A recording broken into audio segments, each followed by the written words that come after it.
Easter treats. In my home, Easter is not complete without some form of peanut butter and chocolate delicious treat. And sometimes I just purchase them because that's a lot easier and that's just what I need to do in that certain phase of life. But this year I am going to be able to make my own again. I have a recipe that comes quite close to the same texture of a peanut butter cup. Of course, it's not going to be 100% because I'm not a factory. And I do not have their secret recipe, but this is the recipe that I use. Now, for you to do this yourself, you can rather just cut it into bars or you can use a cookie cutter. I have a couple here, but they're very small, so I'll show them to you in a bit.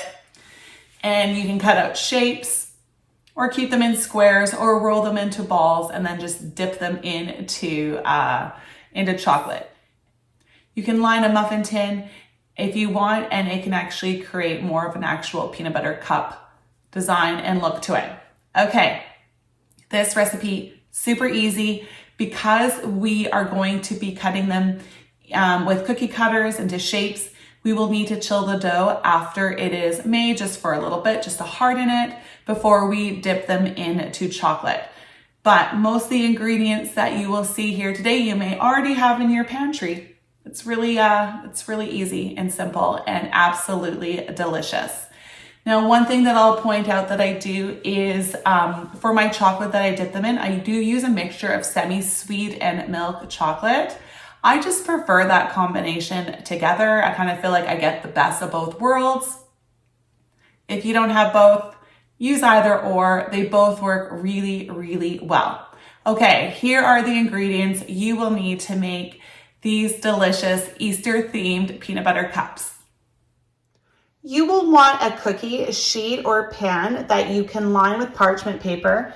I just spread some butter down just to help the parchment paper stick, but because I will be pushing this, the peanut butter quite flat, I thought a cookie sheet would be a great tool to use and then be very easy for me just to pop it into the fridge and then also cut the shapes with later. Okay, for the main ingredients, and I use quite a large pot here, we have 2 cups of creamy peanut butter and a half a cup of butter. We are going to melt this on the stove. It doesn't need to get too hot, it just needs to be melted. Then we are going to stir in the dry ingredients. Here we have 2 cups of very fine graham crackers, crushed, 1 3/4 cup icing sugar, and 3/4 cup brown sugar. For my cookie cutters today, I am choosing these really, really cute, tiny Easter cookie cutters, egg and bunny. Then to dip the treats in once they are set, I have here a mixture of semi-sweet and milk chocolate chips, along with 1 teaspoon of shortening just to help thin it out. Now, something new I'm going to try this year, so you do not need to do this. This is just an experiment on my part, but you know how Reese peanut butter cups are coming out with ones that are stuffed with Reese's Pieces? So I'm going to try this out just on a few of mine. Majority of mine are just going to be normal, creamy peanut butter, but a few of them will have this extra crunch in it, and I just want to test it out and see how it is. Okay, so let's melt our butter and our peanut butter on medium heat. Again, it doesn't need to get really hot. It just needs to, the butter, I guess, basically needs to melt, and you need to fully combine the peanut butter with the butter. All right, once it's melted, you can turn the heat off your stove and then gently stir in the dry ingredients. It is going to be very thick, so it can be hard to stir it all in. So you need a really good spoon. I switched from my spatula to my spoon, but you need it nice and thick. Otherwise, if it's too creamy and runny, they're not going to hold their shape well. It will all blend in together. It just takes a little bit of muscle to do it. And there you go. This is what it will look like. If you're doing this experiment along with me, just set aside some of the peanut butter mixture And then we'll pour in the Reese's Pieces Minis. I do have some M&Ms in here because I combined the two a while ago just to get rid of one of the packages. It's actually going to taste probably really good. My only concern about this, I know it's going to taste nice, but I don't know if like how much it's going to change the appearance of the actual shape of the treat. This actually may be a lot better done in like a flat pan, like, and cut out in squares or rectangles. It may leave the cookie cutter shapes a bit bumpy, but anyways, it's always fun to do an experiment and just change things up and see if it becomes a new favorite. All right, so we're going to try to keep the two types of peanut butter a little bit separate. So I just put in the remaining dough. Now I'm going to press it into the pan, but you want to make sure that depending on your size of cookie cutter, how thick you press it down, because you don't want to leave the dough thicker than your cookie cutter. So just evaluate how thick you're going to want it and then estimate how far you want to press it down. You don't want to go too thin, otherwise it's going to be too difficult to work with. Not leaving it so thick that it affects your cookie cutter. All right, I washed my hands first. Rolled up my sleeves. Now you will be tempted to try this dough. Let me tell you, I think you probably should have a little taste of it, just so you know what you're working with. It's really delicious. This dough actually reminds me of when I was in elementary school. Sometimes teachers would bring in peanut butter Play-Doh. I don't know if you ever had that experience yourself, but peanut butter Play-Doh. And in British Columbia, you sure couldn't do that now. You're not allowed to bring anything with peanut into school because of all the peanut allergies. But this reminds me a lot of that dough. I used to love it when they brought it in. It was so good and it was so fun to play with. I just put my experiment on the side. So this is what it looks like. Now I am going to take another layer of parchment paper out, put it on top to try to smooth it all out. Otherwise, it's gonna have my fingerprints all in it. I'm gonna use my spatula and just spread it out gently just to help try to smooth off the top so my finger indents don't remain.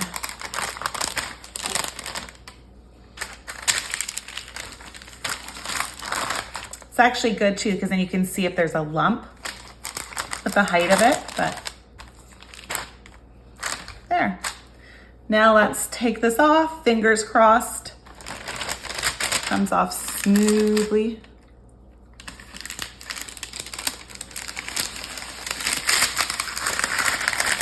Yeah. See that I need a little bit more, so I'm gonna put back on. Maybe use my hand this time. See if that works better. Yeah. Oh, that may be good enough. That is at least better than what it was. Okay. Let's go put this in the fridge. It will probably take around an hour to set. And yeah, just test it with a cookie cutter maybe first before you get your chocolate going, and just make sure that it's firm enough to hold the shape of your cookie cutter, and then melt the chocolate. They're all set and ready to be cut out. I already did a first couple and they came out really, really cute. Learn from me though, I already lost one ear on a bunny. When you,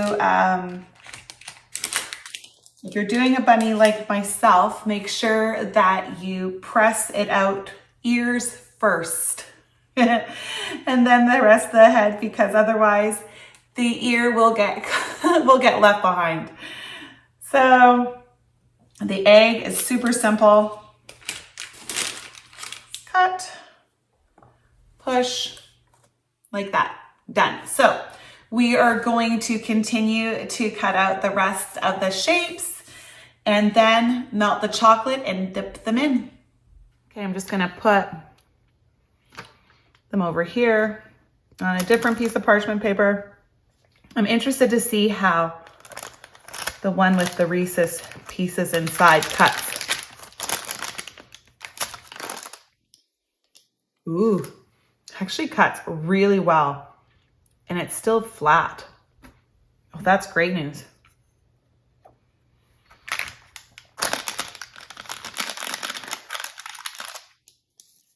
See the bunny. Now,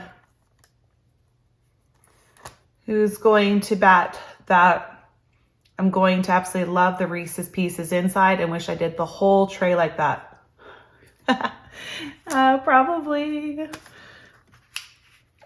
next year then. All right, they're all done. Beautiful, ready to be dipped in chocolate. Okay, so if you're like me, you're gonna have just the leftover crumbs from in between the cookie cutter shapes. And as you can see, I got a lot. I probably could have done a better job keeping the distance closer together when cutting out these shapes. But what I'm gonna do is I've just patted it out. I'm gonna put some chocolate on top, cut it into squares, and the kids can have it for their after school snack today. So now we're going to melt our chocolate with our little bit of shortening, get nice and smooth.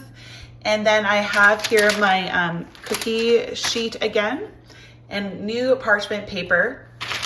Once they're dipped, I'm just gonna, line them up here and then put it back in the fridge so that they can harden up faster. Make sure that your temperature is not too hot because you do not want to burn the chocolate. Okay, now to dip it. There is no real clean way.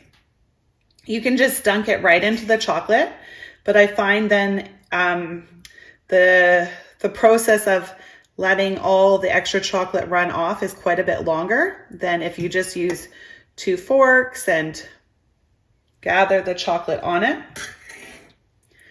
So if you have a large fork, it works really well because you're able to drip a lot off through the wide teeth of the fork.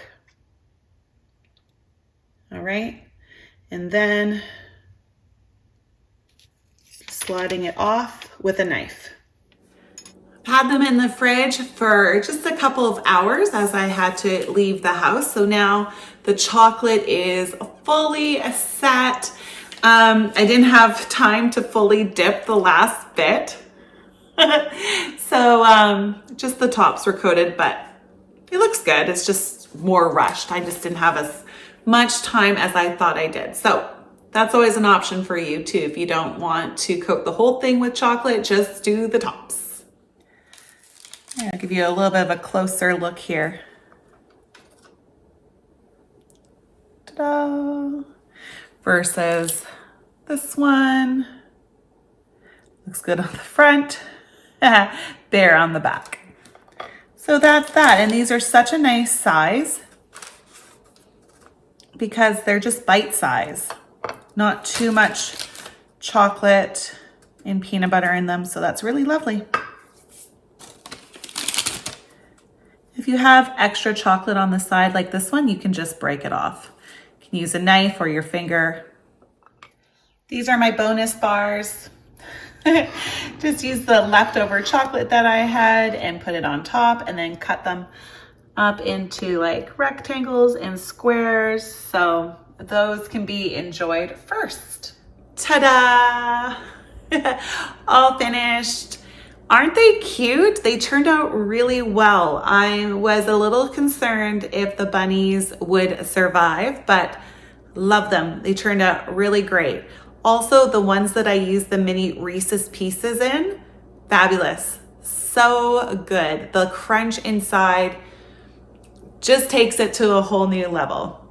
I think next year I will just put the mini Reese's Pieces in all of them because I don't know, I really enjoyed it. It was a very successful experiment. I was concerned that they would be a little bumpier on top, or I may not be able to press all the way through with the cookie cutters, but it was all fine. It was great. So there you go. Okay, storage wise, you can leave these, covered and on the counter. You can place them in the fridge. They also freeze really, really well. And so just layer them single layered in a container or in a Ziploc bag, like a freezer bag. And they last well in the freezer and they thaw really nicely. They don't get all discolored or anything like that. They freeze well. Counter, fridge, freezer, whatever works best for you. Okay, I really hope that you will try out this recipe. That is, of course, unless you or a loved one has a peanut allergy, then of course, probably not even watching this video. But if you enjoy the combination of peanut butter and chocolate put together, I am confident that you will enjoy this recipe. So give it a try.